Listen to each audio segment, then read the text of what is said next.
Greetings. Welcome to Unit 11. I'm glad you're here. We continue to make our way through the course, and I hope you're doing well as we come to really, it's the last third of class.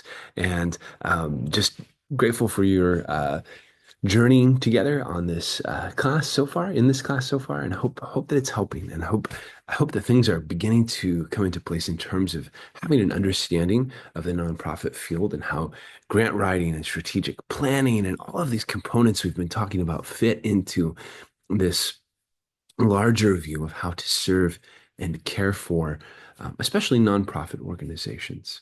So, today we're going to be continuing the fun with Unit 11 and a section on grant writing. So, this is the second piece of our grant writing discussion, and it's specifically on writing a proposal. How do you write a proposal? Where do you begin? What does it look like? And the readings for today start with the Carson Fox book with lessons 6 through 9 for everyone in the class. And then, of course, Powell and Bromley, chapter 24 for graduate level students. Your assignments today, so this unit is where Memo 2 is due. So Memo 2 is highlighting the importance of the project that you're doing for the grant writing and strategic planning final projects. And this one is specifically focused on the grant writing project. And let me actually pull that up so we can talk just a little bit about it.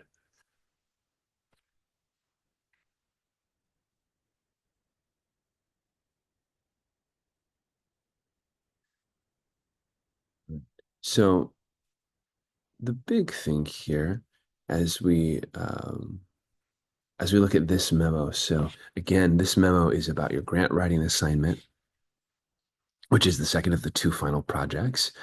And this one actually is worth points. So this one is worth 50 points according here to the assignment. You can see the assignment guidelines in the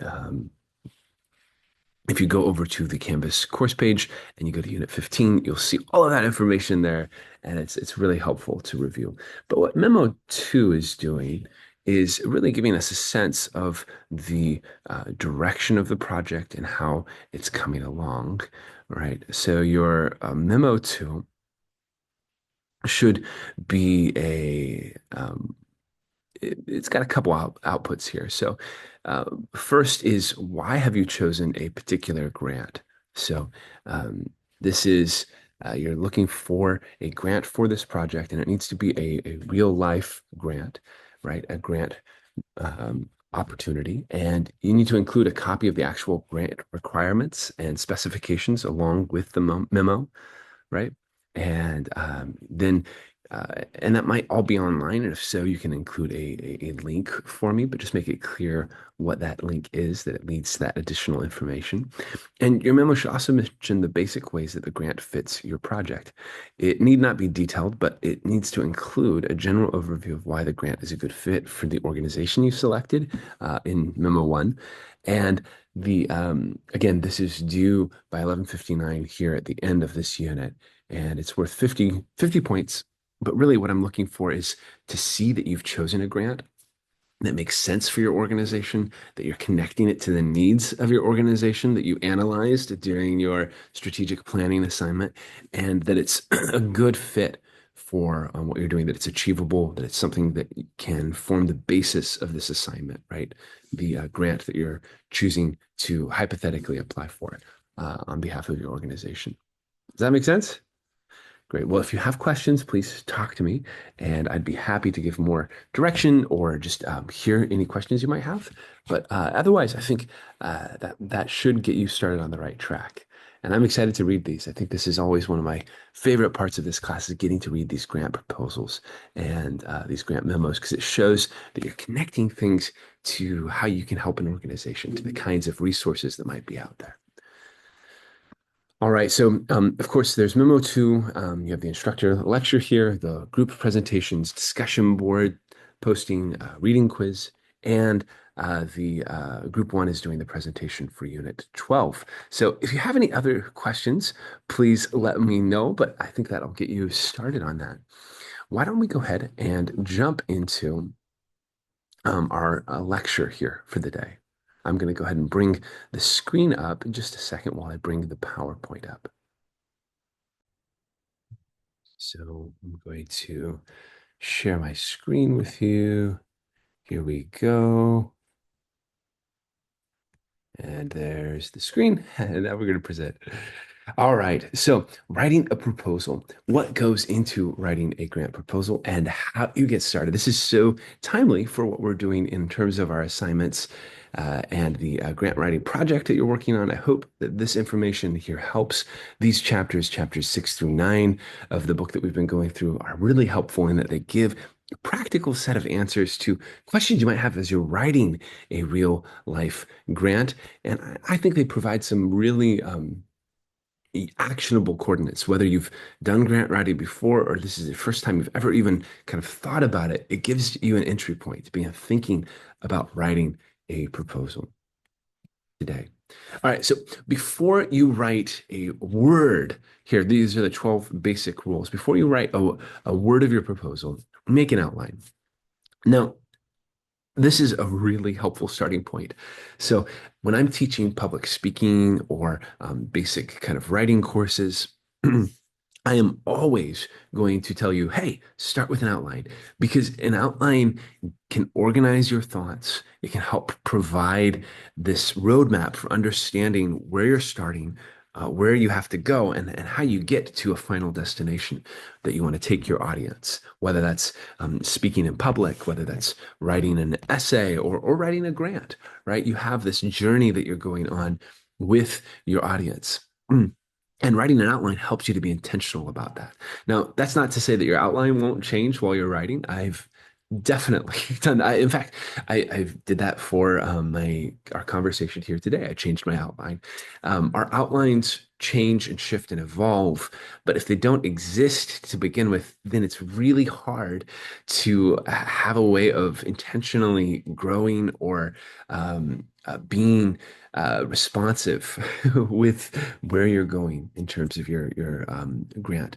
And with grants in particular, it's really a detailed project that has a lot of pieces to it. And all of those components can get disjointed and mangled up if you don't have an outline. So outlines are really important. And they give some sample ways of creating that there in the book. Write as you speak or as you should speak, right? So the language and tone of grants it can people can get intimidated by them and can try to speak in a way that you wouldn't speak normally, right? I've seen grant proposals that sound like a page from Shakespeare, or or they sound like a true crime drama or something. It's just, we don't need to fall into these genres. It's general idea is that the tone should be um, conversational, conversational, but knowledgeable at the same time, right? You should know industry standard kind of language, but it shouldn't be jargon, right? This is not like if I was writing an academic paper for COMM scholars or for a presentation at the National Communication Association or for a journal that was communication based, there'd be some jargon that I would assume that some people know, that my readers know what I'm talking about. Um, shouldn't really assume that. If you're going to have a special term, you should explain it, and you should have things framed in such a way that they are conversational but professional, right? Um, think of this as speaking in a business professional context, right? And that's the tone that these proposals should have. I know a trick that I use when I'm writing just in general is I will often voice to text talk. So you can do that with your phone sometimes or with a document. And I use that as my first draft, is talking it through so that it has a conversational element to it. But I have to do a lot of editing when I do that because voice to text can be funny sometimes and not catch everything. And this is why it's important to double and triple think your choice of words. especially when you're communicating some of the key components of your proposal. It needs to be well thought out, well constructed, and it needs to have intentionality behind words. There can be something that you're saying that doesn't resonate well or doesn't land with your audience, and or they don't understand what you're saying. And so think them through, not just from your point of view, but from the point of view of your readers. What words are going to land well? Don't exaggerate. I can't reiterate this enough. Uh, my tendency is to get really excited and talk in big terms about the work of the organizations that I'm a part of. And I have to catch myself from exaggerating the pitch, right? And there's a difference between talking to grant writers and talking to friends or talking even to individual donors where there's a certain amount of excitement that's expected about the work that you're doing. And don't get me wrong, you can be excited about the work you're doing. It's important in a grant proposal to convey excitement and passion for the work that your organization is involved in. But it needs to be realistic. It needs to be grounded in concrete, measurable action items because all of this is going to come back to haunt you if you don't have a proposal that's grounded in reality. Because remember, these grant making organizations are reviewing proposals to hear a pitch for investment of their resources, and they're going to expect delivery on that pitch if they fund you, and they're going to expect a way of being able to quantify that and read that. And so exaggeration does not help.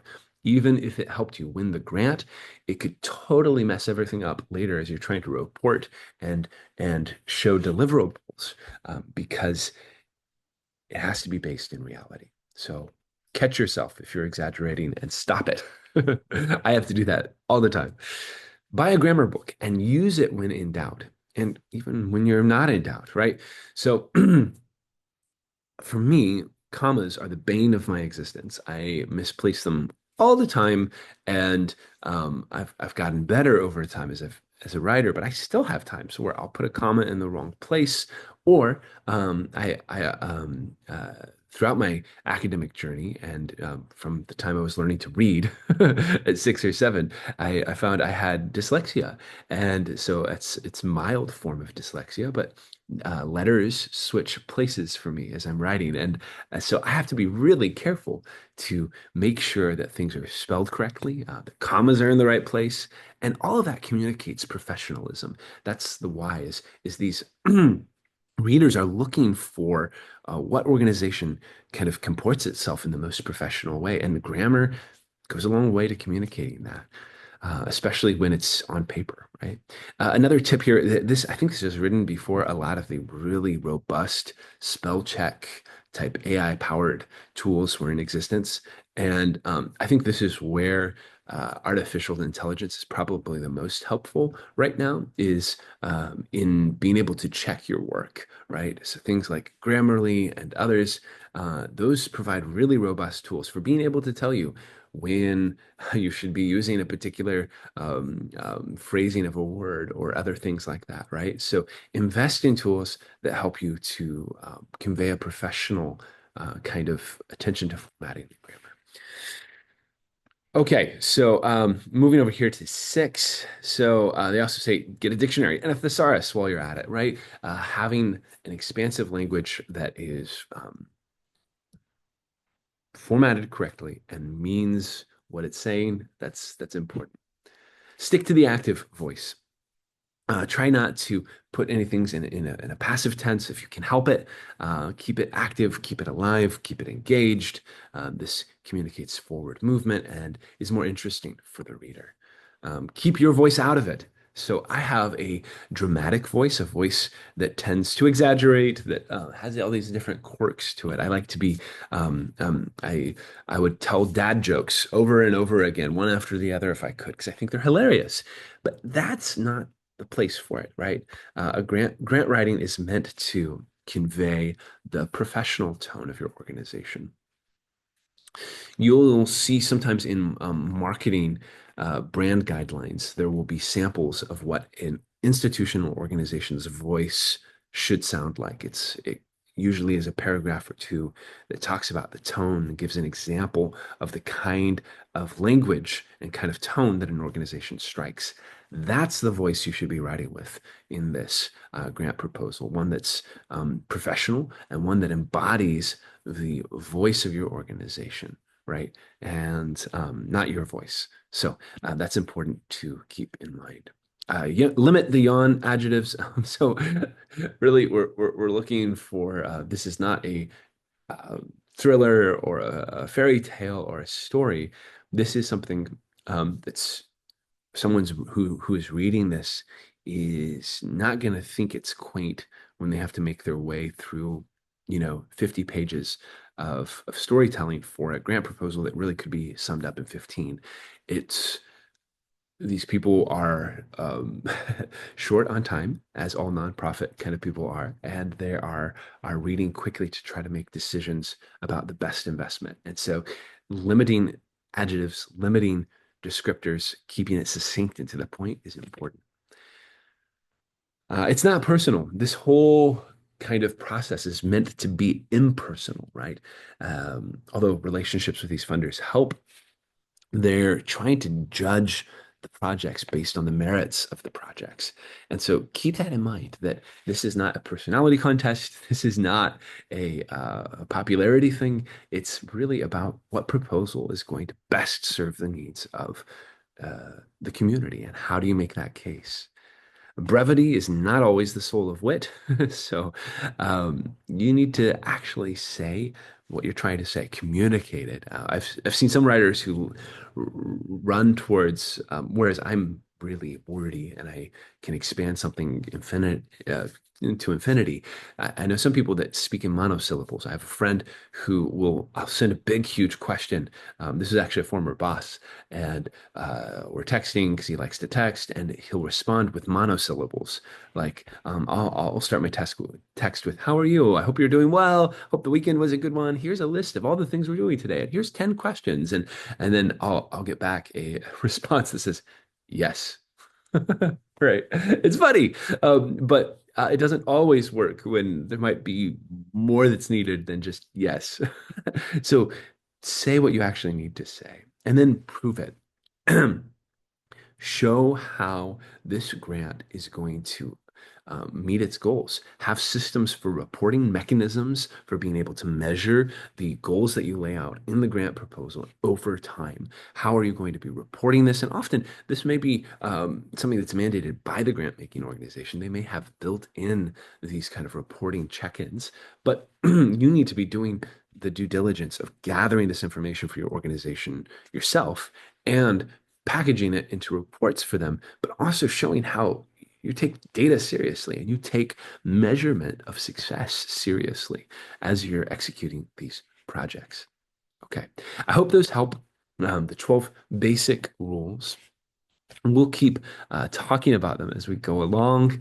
And again, if you have questions, please reach out. I'm more than happy to talk about it. The rest of the chapter is a good one. I encourage you to keep reading and keep talking about it. It gets into some other pieces as you go through the other three chapters. In particular, I'd highlight the last chapter, chapter 9, about how to write a winning proposal is really, really helpful. So read through that material and come talk to me if you have any questions as you're writing your grant memo and then your proposal. All right, take care, everyone, and thanks so much for tuning in.